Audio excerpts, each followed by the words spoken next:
여러분 안녕하십니까. 세상과 교회의 다양한 이슈를 다루는 시간 레디언 진행을 맡은 이용렬입니다. 인사드리겠습니다. 어느새 곳곳에 꽃이 활짝 피는 계절이 찾아왔습니다. 앙상한 가지들만 보다가요, 나무에 핀 꽃을 보니까 뭔가 기분이 달라지는데요. 그런데 참 아이러니하게도 이런 봄날이 오히려 자살률이 가장 높은 계절이라고 하는군요. 그 이유가 뭔지 기독교의 시선으로 문화를 해석해보는 문화 인사이트에서 한번 얘기 나눠보도록 하겠습니다. 또 요즘 말이죠, 웹툰의 인기가 정말 많습니다. 저희 때는 만화방 가는 것 정도였었는데 요즘은 웹툰 원작의 드라마나 영화도 나오고 캐릭터 사업까지 어마어마한데요. 특히 복음 사역에도 이 웹툰의 영향력이 점점 커지고 있다고 합니다. 그래서 오늘 온전한 인터뷰에서는요, 기독교 웹툰 작가를 초대해서 자세한 이야기 들어보도록 하겠습니다. 자, 그럼 먼저 한 주간의 교계 뉴스를 정리해 드리도록 하겠습니다. 뉴스 이슈 국민일보의 박용미 기자 자리했습니다. 어서 오세요. 안녕하세요. 국민일보 박용미 기자입니다. 네, 오늘 전해주실 소식은요. 네, 평양의 마지막 선교사 존 무어의 삶이 그가 세운 학교 후배들을 통해 조명이 되고 있습니다. 네. 존 무어 선교사는 미국 감리교에서 1903년 파송한 선교사로요.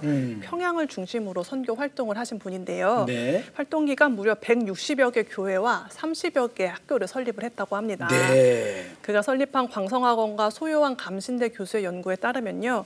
무어 선교사는 1941년 일제에 의해 추방되기 전까지 한국인에게 기독교 교육과 또 복음의 중요성을 알려준 대표적인 서양 선교사였습니다. 네네, 그렇군요. 뭐 선교 사역을 수치로만 따질 수는 없겠지만 세운 교회와 학교 숫자를 보면 존 무어 선교사님이 얼마나 한국을 사랑했는지 알 수 있을 것 같은데, 네. 자, 그분의 사역을 우리 좀 더 알아보도록 하겠습니다. 소개해 주세요. 네, 존 무어 선교사는 1907년 평양 대부흥 운동에도 관여를 했고요. 네. 또 3.1 만세 운동에도 참여한 인물입니다. 40여 년간 50만 달러를 모금해서 평양 선교를 위해 사용도 했고요. 네. 자신이 설립한 학교뿐만 아니라 이 북한의 여러 학교와 교회들을 돕다 보니 그의 집에는 매일같이 지역 목사와 또 학교장들이 모여들어 있었다는 기록도 남아 있습니다. 네네. 그와 관련된 자료는 미국 드류대학교에 보관이 돼 있는데요. 서신과 선교 보고서만 2,625페이지에 달할 정도로 그 자료량이 방대합니다. 네네. 그런데 이렇게 사역을 많이 하신 분인데 왜 그동안 이분이 자세히 알려지지 않았을까요? 네, 소 교수님에 따르면요. 그를 따르던 목회자 대부분이 친일로 전향했기 때문이다 이렇게 분석을 했는데요. 네. 그와 함께했던 목회자들이 이 일본과 미국의 관계가 악화하니까 친일로 돌아서면서 이 무어 선교사에 대한 흔적을 지웠다고 합니다. 일제가 외국인 선교사 추방령을 내렸을 때 이 무어 선교사는 그가 세운 모든 학교에 대한 소유권을 내려놓고 한국을 떠났다고 하는데요. 당시 무어 선교사가 추국하는 모습에 대해서 그렇게 붙어 다니던 사람은 한 사람도 보이지 않고 네. 신우 2명과 형사들만 왔었다는 기록이 남아있을 정도로 쓸쓸한 모습이었다고 합니다. 네네. 또 교회사 연구에서 북한 교회 이야기는 남한보다 소홀하게 다뤄진 탓에 그동안 무어 선교사가 발굴되지 않았던 것으로 생각이 됩니다. 네네, 그렇군요. 그런데 지금 존 무어 선교사님이 세운 광성학원에서 그분을 초하는 행사를 준비하고 있다고. 네, 맞습니다. 무어 선교사가 세운 광성학원이 올해 130주년을 맞이를 했는데요. 네. 이를 기념해 그에 관한 연구가 계속될 전망입니다. 관련 자료를 입수해 번역하면서 그 신앙을 후대에 알린다는 계획인데요. 네. 존 무어 선교사를 주제로 심포지엄을 열고 또 그의 이름을 딴 문요한배 마라톤 대회를 개최하는 등 그의 정신을 기리는 다양한 행사도 마련이 됐습니다. 네, 그렇군요. 네. 한국의 복음화를 위해 애썼던 이런 많은 선교사님들이 있었기에 지금의 한국 교회가 있는 것인데요. 우리가 그분들의 노고와 사랑을 잊지 않도록 여러 노력들이 이어졌으면 합니다. 네. 자, 다음 소식은요. 회사에 다니는 직장인들은 평일에 기도를 하거나 또 예배를 드리는 게 쉬운 일이 아닌데요. 아니죠. 이들을 위해 교회가 마련한 직장인 예배가 다시 활기를 띠고 있습니다. 보통 일주일에 한 차례 점심시간에 진행하는 이 직장인 정오 예배는요. 네. 직장인들을 위한 맞춤형 설교는 물론 또 그들을 위해서 점심 식사까지 제공하면서 위로를 전하는데요. 직장인들에게는 이 시간이 힘든 사회생활 속 오아시스가 되고 있습니다. 네. 직장인들이 가장 기다리는 시간이 점심시간하고 그리고 뭐 퇴근 시간인데 네. 근데 그 귀한 참 시간에 짬을 내서 이 예배 자리를 찾는다는 게 쉬운 일이 아닌데 정말 대단한 분들이라고 맞습니다. 생각이 되는데 어떤 교회들이 직장인 예배를 진행하고 있습니까? 네, 보통 회사가 많이 분포한 도심 지역에 위치한 교회들이 직장인 예배를 진행을 하고 있습니다. 네. 이 종로구 종교교회는 매주 목요일마다 직장인을 위한 정오 예배를 드리고 있습니다. 네. 이 30분간의 예배가 끝난 후에는 식사를 하는데 교회는 영양가 있는 음식, 또 제철 과일 등을 마련하면서 이들을 격려하고 있습니다. 네네. 또 올해로 55년째 직장인 예배를 열고 있는 영락교회는요. 부활절에 인근 회사에 달걀을 배달하는 등 찾아가는 서비스까지 하고 있다고 합니다. 네네. 또 매주 화요일마다 직장인 예배를 드리는 서울 영동교회는요. 부침개를 만들어서 회사를 방문하는 등 직장인들을 섬기는 교회의 발걸음이 이어지고 있습니다. 직장인 예배는 만나기 힘든 지역 크리스천들의 교제의 장이 되기도 하는데요. 종교교회는 오픈 카톡방까지 만들어서 이 평일에도 크리스천들이 서로 교제하고 나눌 수 있도록 도와주고 있습니다. 네네. 아유, 잘 알겠습니다. 감사합니다. 예배가 있는 곳에는 하나님의 은혜와 위로가 있지요. 이런 직장인 예배가 더욱 활성화돼서 지치고 힘든 직장 생활에 주님이 주시는 힘과 위로를 얻을 수 있었으면 합니다. 많은 직장인들이 일터에서 기도하는 그리스도인으로 살아갈 수 있었으면 하는 생각도 더불어서 들고요. 박용미 기자 대단히 감사합니다. 수고하셨습니다. 감사합니다. 네, 자 이어지는 단신 뉴스 보시고 다음 출연자 만나보시겠습니다.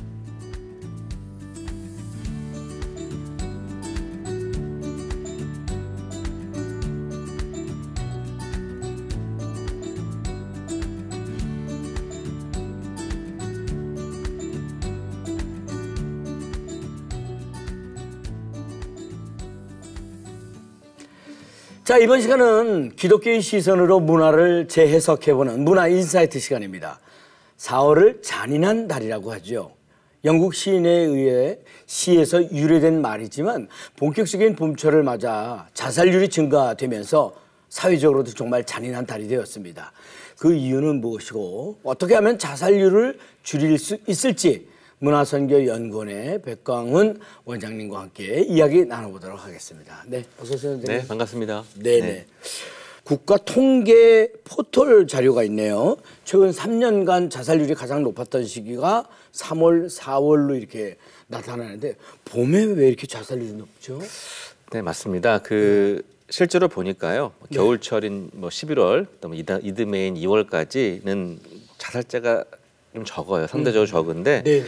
한 900명 정도에 머무르다가 3월부터는 1000명 이상으로 껑충 뛰게 되거든요. 그래서 3월에서 5월이 연중 자살자가 가장 많은 것으로 이렇게 상위권으로 드는 걸로 알려져 있는데요. 네. 이 시기에 자살 급증 현상을 그래서 스프링 피크라고 불리는 이유이기도 합니다. 네. 그러니까 만물이 소생하는 계절이잖아요. 계절이고 그런데 이 스프링 피크가 나타나는 이유가 뭘까 조사를 해봤는데요. 일반적으로 이제 햇볕이라고 하는 것은 정신 건강에 많은 도움을 준다고 이렇게 알려져 있지 않습니까? 네네. 그런데 일조량이 이제 급격하게 증가하면서 조금 부정적인 사이드 이펙트가 발생한다고 얘기를 해요. 그러니까 전문가들은 이런 얘기를 하는데요. 빛이 뇌를 자극하는 효과가 있어서 빛을 쬐는 사람들은 이제 몸에 에너지가 올라가게 되는데 네. 개인에 따라서 심하게 올라가거나 불안정하게 이렇게 되는 경우가 있다고 합니다. 그래서 100명 중 3명 정도는 계절성 우울증을 앓는다고 그래요. 그래서 갑자기 이제 일조량이 변하면서 호르몬 불균형을 유발해서 감정 기복이 생겨날 수 있다고 이야기를 하는 거거든요. 오히려 그러니까 가을과 겨울에는 일조량이 적어서 우울하고 무기력하기는 하지만 급격한 어떤 일조량의 어떤 그런 것은 없기 때문에 극단적인 어떤 선택을 하지 않을 수가 있는데 오히려 네. 갑자기 이제 햇볕이 강해지면 이제 감정의 진폭이 커지기 때문에 스스로 목숨을 끊는 그런 극단적인 선택을 할 수 있다고 그런 조언을 하기도 하더라고요. 그래서 이제 일조량에 따른 변화를 줄이려면 지금부터라도 네네. 조금씩 햇볕 양을 조금씩 늘려가는 그런 것들을 하는 것이 필요하다고 이야기를 하기도 합니다. 네, 그런 분석들이 있군요. 네. 근데 사실 교회라고 해서 예외일 수는 없겠죠. 그동안 기독교인들을 대상으로 해서 통계가 나온 적은 없지만 교회 안에서 어떻습니까? 자살하는 사람이 점점 늘고 있다는 얘기도 간혹 들리는데 이게 정말 사실인지 어떻습니까? 예, 교인이라고 그래서 자살해서 예외가 될 수는 없죠. 아이고. 말씀하신 대로 종교별 특히 기독교별 그 자살 통계가 나온 것은 없는데요. 근데 사회학자인 에밀 뒤르갱이 연구를 한 결과에서 보듯이 전통적으로 개신교 신자들이 가톨릭 신자보다 자살률이 높다. 유럽을 기반으로 한 통계인데요.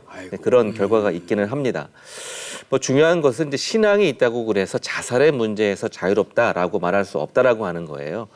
특별히 요즘 청년 세대들 보면 청년 세대의 사망률 1위가 뭐 사고사 질병이 아닙니다.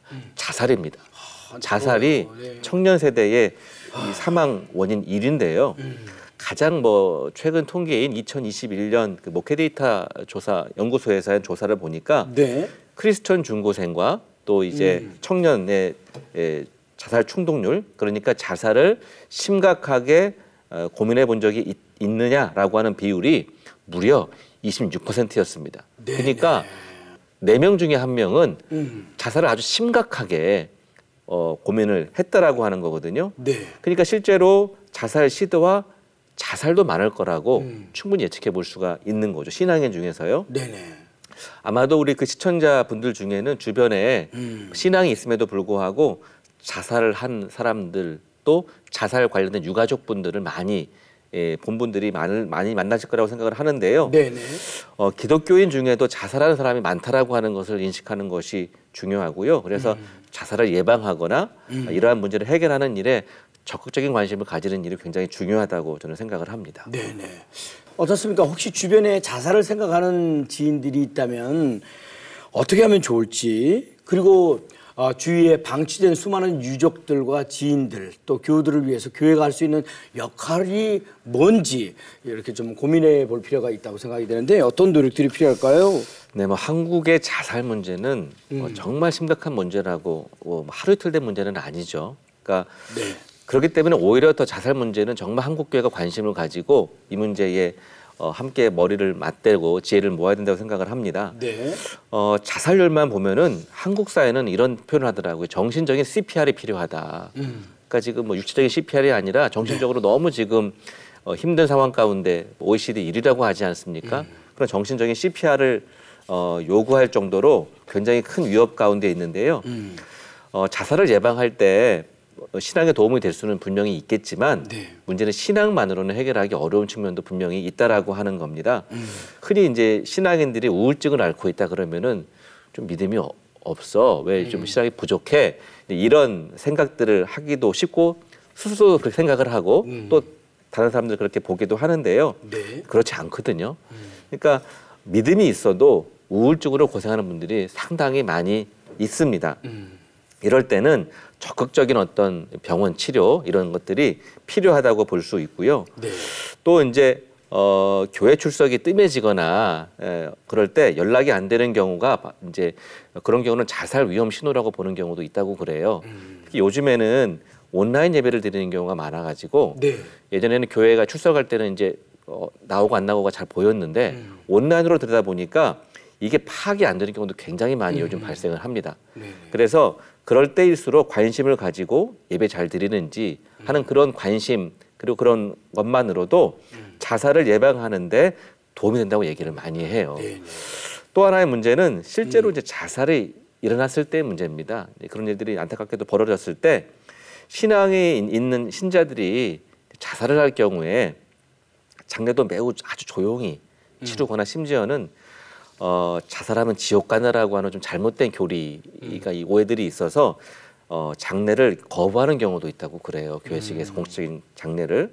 그래서 자살 유족들이 어떤 심한 상처나 트라우마에서 제대로 이제 회복되지 못하는 경우도 많이 있습니다. 그렇기 때문에 이들이 신앙적으로 잘 치유받고 회복될 수 있도록 돕는 일이 필요한 것 같은데요. 자살 문제를 단순히 죄의 문제, 또 신앙의 문제로만 접근할 것이 아니라 이 문제는 개인적이고 또 사회적인 재난의 문제로 볼 필요가 있기 때문에 치유의 길을 잘 걸어갈 수 있도록 조심스럽지만 배려하는, 또 격려하는 교회 공동체의 말 한마디, 태도 하나하나가 이런 자살 문제를 해결하는 중요한 어떤 시도이고 또 모습일 거라고 생각을 해봅니다. 뭐 안타까운 그 소식을 이렇게 전해드리지만은 주변도 이렇게 돌아보고 또 관심도 이렇게 갖는 그런 우리가 되었으면 하는 바람입니다. 그런 말이 있지 않습니까? 자살을 거꾸로 하면 살자가 되고 내 힘들다를 거꾸로 하면 다들 힘내가 된다고들 하지 않습니까? 그 어떤 힘든 상황에서도 어떤 그 생각의 전환, 또 전화위복의 기회로 삼기를 바라고요. 백광원 원장님, 여기서 인사 나누겠습니다. 오늘 대단히 감사합니다. 고맙습니다. 네. 자, 이어서 온전한 인터뷰로 넘어갑니다. 자, 이번 수술은요, 우리 사회의 다양한 이슈들을 성경적 시각을 통해 바라보는 온전한 인터뷰 시간입니다. 웹툰의 인기가 전 세계적으로 높아지는 만큼 웹툰 시장 역시 폭발적인 성장을 하고 있다고 합니다. 지난 2022년 세계 웹툰 시장 규모는요, 39억 달러에 달했다고 하고요.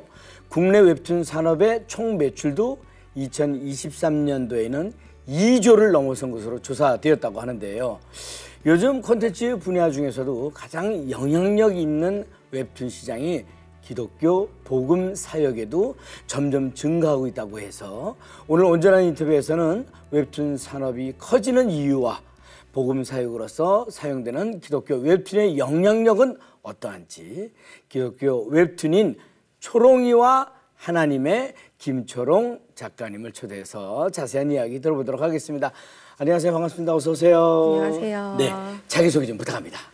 안녕하세요. 저는 크리스천 웹툰 초롱이 하나님을 연재하고 있는 김초롱입니다. 제 본명이고요. 그리고 저는 초롱이네 문방구를 운영하면서 기독교 굿즈도 만들어서 판매도 하고 있고요.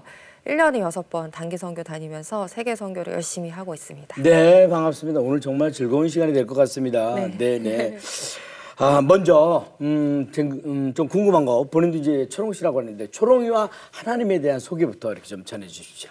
초롱이 하나님은 평범한 저 같은 청년 성도가 일상생활에서 느끼는 그런 이슈들 있잖아요. 크리스천으로 제가 회사를 다녀보니까 참 쉽지 않더라고요. 그래서 그때 느끼는 감정들, 그리고 크리스천으로서 어떻게 극복해야 되고 이겨내야 될까, 그런 일상에 관한 이야기를 담은 웹툰이에요. 그래서 살아가면서 어려운 일들, 우리가 흔히 하는 고민들, 그런 걸 친한 친구, 뭐 언니, 누나처럼 같이 공감해주고 이야기해주면서 함께 승리하자, 이런 메시지를 던지고 있습니다. 네네. 오늘 제가 만난다고 해가지고 인스타도 찾아보고 좀 그랬었거든요. 어마어마하더구만요. 네. 감사합니다. 인스타그램에 연재하는 웹툰과 함께 이제 다양한 협업과 굿즈들까지 초롱이와 하나님을 계속해서 만날 수 있습니다. 저도 가서 보고 상당히 놀랬거든요. 네, 여러분도 한번 들어가 보시기 바라겠습니다. 처음 웹툰을 그리게 된 계기가 이게 또 궁금합니다. 네. 처음에는 제가 만화를 너무 좋아하는데 네. 하나님께 뭔가 순수하게 드리고 싶었어요. 그래서 하나님께 뭐를 드릴 수 있으면 좋을까 고민을 하다가 네. 이제 만화로서 하나님을 좀 섬겨보자. 그렇게 해서 여러 가지 방법을 찾던 중에 가피풀이라는 사이트를 알게 되고 네. 거기서 이제 연재를 시작하게 되었어요. 그게 벌써 한 15년 전인 것 같아요. 네. 그래서 그때부터 연재를 하다가 제가 중간에 이제 해외로 단기 선교로 파송을 받아서 또 나가서 선교사로 사역을 또 했었어요. 그래서 그때 또 선교사로서 겪은 이야기도 담고 회사에서 있었던 이야기도 담고 네. 하고 이제 또 한국에 돌아오니 경력 단절녀가 된 거예요. 그래서 취업이 또 안 되는 거예요. 그래서 그때 있었던 일도 담고 그러다 보니 또 인스타툰이라는 것이 활성화되면서 이제 제가 작가가 되어버린 거예요. 네네. 그래서 처음에 그렇게 뭔가 그냥 하나님께 순수한 마음으로 뭔가 드리고 싶은 그 열정 하나로 시작을 했는데 하나님께서 제가 제일 좋아하는 걸 이렇게 아시고 네. 저를 직업으로 또 삼아주셔서 이렇게 사용하고 계시니 진짜 감사한 일이죠. 네네. 대단해요. 문득 그런 생각 혹시 느낀 적은 없나요? 하나님이 날 이렇게 쓰시는구나. 네, 너무 많죠. 제가 고등학교 때 꿈이 만화가였어요. 사실 만화가였는데 데뷔가 어려운 거예요. 그때 당시에는. 그리고 대학을 가야 되잖아요. 그래서 저는 한동대학교라는 대학교에 입학을 했어요. 수능을 봐서. 근데 그때 보니까 만화과는 없고 디자인과가 있어서 디자인을 하게 된 건데 나중에 돌아보니 하나님이 제가 만화를 그렇게 좋아했다는 거 아시고 저희 집이 이제 저희 아버지 목회를 하시거든요. 목회자 가정인데 만화책이 한 200권 정도 있었어요. 네네. 어머니께서 후원을 해주셔서. 근데 하나님이 제가 그 못다한 꿈을 다 아시고 이렇게 지금에서라도 크리스천 웹툰 작가가 나올 거라 상상도 못했거든요. 그때는. 네네네. 그래서 이렇게 사용해 주시는 것 같아요. 그 아마 초롱이 하나님 그 웹툰 인기 좀 실감할 수 있으시겠죠? 네, 조금 실감할 때가 있습니다. 네, 그 영향력이 정말 얼마나 큰지 본인도 아마 느끼실 거라고 생각이 되는데 실제로 이 작가께서 얼마나 실감하고 있는지 또 기억에 남는 피드백 또 에피소드 뭐 이런 것도 좀 나눠주시면 좋겠어요. 네, 굉장히 많은데요. 그래요. 네. 제가 코엑스에 있는 서울 일러스트 페어라고 일반 작가들도 굉장히 가고 싶어하는 그런 큰 무대가 있어요. 네. 거기에 저는 초롱이 하나님이라고 그냥 기독교 색을 아예 빼지 않고 대놓고 그냥 참가를 한 거예요. 네네. 근데 그때 이제 많은 분들이 저를 이제 온라인으로만 보다가 실제로 거기 방문해 주셔서 같이 이제 만나고 서로 인사도 하고 그런 시간이 또 있어요. 저희 굿즈도 또 구매도 해주시고. 네네. 근데 그때 저는 휴지를 항상 준비해 두는데 많은 자매님들이나 성도님들이 오셔서 그냥 얼싸안고 그냥 울고만 가시는 분들도 계세요. 그냥 제 얼굴만 보고 사끌리면서 막 울고. 그 뭔가 위로를 받았던 순간이 있었겠죠, 만화를 통해서. 네네네. 그래서 많이 우셔가지고 제가 휴지를 항상 준비해둬요. 그래서 눈물도 닦아드리고.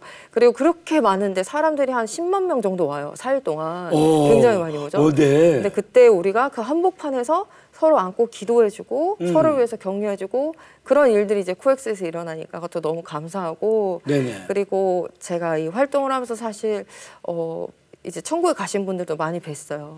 뭔가 우울증 때문에 힘들어하시거나 아니면 뭔가 투병 생활 중에 제 만화를 보셨는데 그 페어에도 찾아오신 분이 계셨어요. 같이 투병하시면서 기도하고 했는데 마지막에 너무 큰 힘이 되었다 하시고 이제 가신 분들도 있고 그러면 저는 혼자서 많이 울죠. 하나님 옆에서 이러한 인연들이 또 주어졌는데 정말 하나님께서 이제 허락하셨을 때 이 찰나의 순간이라도 그때만이라도 진짜 하나님의 사랑을 충분히 전하고 싶다.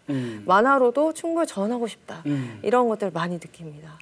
재능을 기가 막히게 살리시고 계신 거예요, 그죠? 맞아요. 그리고 이렇게 보자마자 얼싸안고 울었다는 게 뭔지 느낌이 그냥 확 다가섭니다. 네. 그 휴지를 이렇게 준비했다는 네. 거. 네. 어떻습니까? 왜 이렇게 웹툰 시장이 급격하게 성장했다고 이렇게 생각하고 계시는지 또 MZ 세대가 웹툰에 열광하고 있잖아요. 네.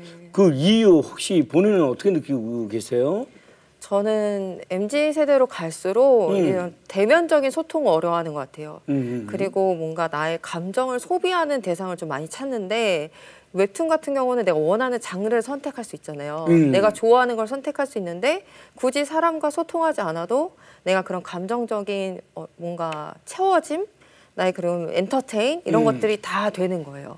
그래서 웹툰을 더 좋아하게 되고 더 네. 몰입하게 되고 빠지게 되는데 제 생각에는 크리스천 웹툰은 좀 독특한 게 나도 이렇게 헌신하고 싶은데 현실은 너무 어렵고 근데 하나님을 알고 싶고 현실을 이렇게 살아가면서 치열하게 월급 고민도 하고 공과금 고민도 하면서도 하나님 어떻게 섬길 수 있을까 이런 고민을 하는 그런 일반인 근데 평범한 사람 그래서 이런 웹툰을 보면서 나도 좀 더 동기부여도 되고 하나님 사랑도 알고 싶고 그래서 조금 더 대면적인 그런 성격을 띠고 있는 것 같아요. 그러면 크리스천 웹툰 시작은 얼마나 된 거예요?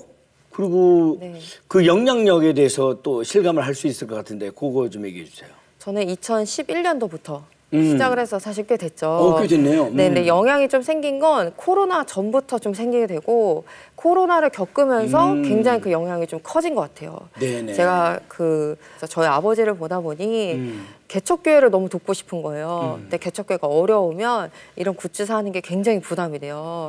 1,000원, 2,000원에도 좀 모이면 3, 4만 원 쓰는 게 조금 부담이 될 때가 있거든요. 저에겐 이런 은사가 있고 능력이 있으니 만들어서 교회에 좀 보내보자. 네. 그래서 이거를 통해서 웹툰을 통해서 알리고 사람들에게 모집을 했는데 많은 작가님들, 크리스찬 작가님들이 굿즈를 후원해 주시기도 하고 신청 사연도 어마어마하게 많은 거예요. 네네. 주일학교가 있는데 내가 선물을 못 하고 있어요. 그래서 신청을 받으면 또 전국에 한 1000여 개 교회 드린 것 같아요. 무료로 굿즈를 드리기도 하고. 근데 이런 이야기의 소통이 이렇게 합니다. 뭔가 이렇게 광고를 하는 게 아니라 다 웹툰으로 이야기를 풀어내는 거예요. 이런 배경이 있습니다. 이런 필요가 있습니다. 여러분 함께 합시다. 이러면 사람들이 이렇게 함께 마음을 모아서 저희 웹툰을 통해서 교회 협력도 많이 하고 그리고 많이 구제 활동도 많이 하고 실질적으로 교회와 같은 역할을 또 감당을 할 수 있게 됩니다. 네네네. 단기 선교 아까 잠깐 들었는데 여러 번 다녀오셨다고요? 네, 저 1년에 6번 가고 있어요. 1년에 6번? 네. 네네. 어디 다녀오셨습니까? 작년에는 베트남, 몽골, 카자흐스탄, 필리핀, 일본, 방글라데시 갔다 왔고요. 네. 지지난주에 홍콩 선교 다녀왔습니다. 이미 베트남도 한번 갔다 왔고요. 네네. 단기 선교에 대해서 조금만 더 들어보고 싶은데요. 어떻게 뭐 이제 준비해서 가는 과정이라든가, 네, 이 굿즈 상품과의 어떤 연관성이라든가. 저는 일단 단기 선교에 정말 열망이 있는 이유는 저희 선교단체는 선교사님만 섬기는 그런 선교단체예요. 호주에서 선교사라고 3년 반 있었는데요. 제가 막 쥐랑도 많이 같이 자보고 바퀴벌레랑도 있는 집에 많이 자고 또 원주민들이랑 땅에서 그냥 하룻밤 같이 캠프하면서 잔 적도 되게 많아요. 고생을 너무 많이 했어요. 그때 재정적인 문제가 늘 어렵더라고요. 뭔가 재정이 꾸준히 들어오면 좋은데 하나님만 의지하고 걸어가는 그 여정이 역시나 또 너무 쉽지 않은 길이더라고요. 근데 이 선교단체에서는 그런 선교사님만 섬긴다고 하니 제가 마음이 이거다. 내가 이제 웹툰으로 여기까지 열심히 활동을 했는데 이런 굿즈 수익이나 전 늘 돕고 싶은데 어디다가 도우면 좋을까 하던 중에 이 선교단체를 만나서 그럼 열심히 벌어서 열심히 가져다 드리자. 이렇게 결단하게 된 거예요. 네. 그래서 저희는 주로 이제 사업을 다 열심히 해서 11조를 많이 하고 헌금을 많이 해서 직접적으로 재정 후원도 하기도 하고요. 네. 가기 전에 선교사님께 필요한 것들을 또 여쭤봐요. 그러면 네. 필요하신 것들을 한 캐리어가 2개 있잖아요. 이제 붙이는 캐리어, 기내로 가져갈 수 있는 캐리어. 저희 짐은 다 이제 쬐끄만 거 다 싸는 거예요. 그리고 붙이는 20kg, 30kg짜리는 무조건 필요하신 것들. 그걸로 한 200kg, 300kg 이렇게 가져가서 다 드리고 재정도 드리고 제가 감동받은 건 뭐냐면 선교사님께 선교사님 이거 필요한 거 가정에 쓰셔도 됩니다. 보고하실 필요 없습니다. 어디든지 필요한 데 쓰세요. 보통은 이제 저도 선교사를 했지만 재정 후원이 오면 보고도 해야 되고 가끔은 커피도 먹고 싶거든요. 가끔은 외식도 하고 싶어요. 근데 이 귀한 헌금을 이게 쓰는 게 도저히 너무 힘든데 가끔은 저도 사람이지라 그런 시간들이 필요하거든요. 현장에서. 근데 저희는 그걸 전혀 묻지 않아요. 어디다 쓰셔도 상관없으니 편하게 쓰세요. 이렇게 해서 선교사님들이 지치고 힘드신 분들을 찾아뵈서 다시 한번 혼자가 아니다.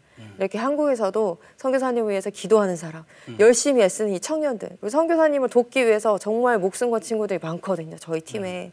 저도 그런 사람이고요. 그래서 열심히 한 친구들 이따 힘내십시오 하면서 딱 도와드리고 오고 이렇게 6번 다니고 있죠. 참 말씀도 정말 잘하시네요. 그냥 누르면 잘 나오는 주크박스 같고 대단하십니다. 그러면 지금 이제 본론을 좀 들어가야 될 것 같은데 중요한 거예요. 이거를 이제 광고를 잘해서 수익이 얻게 되면 다 선교 사업에 쓰는 지금 과정이잖아요, 그죠? 네네. 이제 굿즈 상품을 가져오셨는데 좀 한 번씩 이렇게 좀 소개를 좀 해주세요. 어떤 것들이 있는지. 저희는 그래서 네네. 제일 유명한 건 사실 이 펜이 유명해요. 펜. 이게 별명이 있는데요. 권사님이 인정해 주신 필사펜이에요.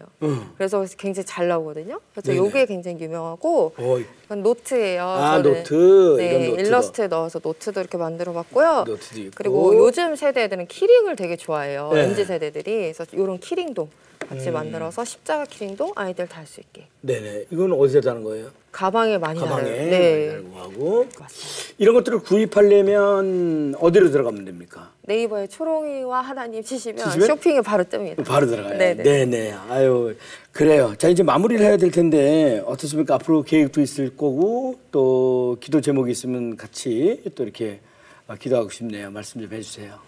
앞으로 계획은 이런 컨텐츠를 통해서 더 선교사님을 더욱 섬기고 싶어요. 네. 그래서 올해는 6번 가지만 내년부터는 이제 한 달에 한 번씩 이제 해외를 다니면서 선교사님 만날 계획을 하고 있어요.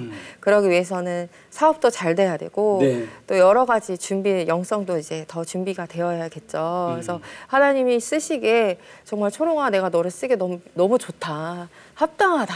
이런 말을 들을 수 있는 그런 청년 웹툰 작가가 되고 싶습니다. 네, 감사합니다. 네, 아주 오늘 흐뭇한 시간이었습니다. 일상에서 느끼는 하나님의 사랑을 통해 많은 이들에게 위로와 격려가 되고 있는 초롱이와 하나님의 이야기를 함께하게 됐는데요. 앞으로도 초롱이와 하나님을 통해서 하나님을 알리는 귀한 복음의 도구로 더욱더 사용되어질 수 있도록 많은 관심과 기도 부탁드리겠습니다. 오늘 귀한 말씀 전해주신 기독교 웹툰 초롱이와 하나님의 김초롱 작가님 대단히 감사합니다. 고맙습니다. 감사합니다. 네, 레디온 오늘 준비한 소식은 여기까지입니다. 저는 다음 시간에 다시 인사드리겠습니다. 대단히 감사합니다.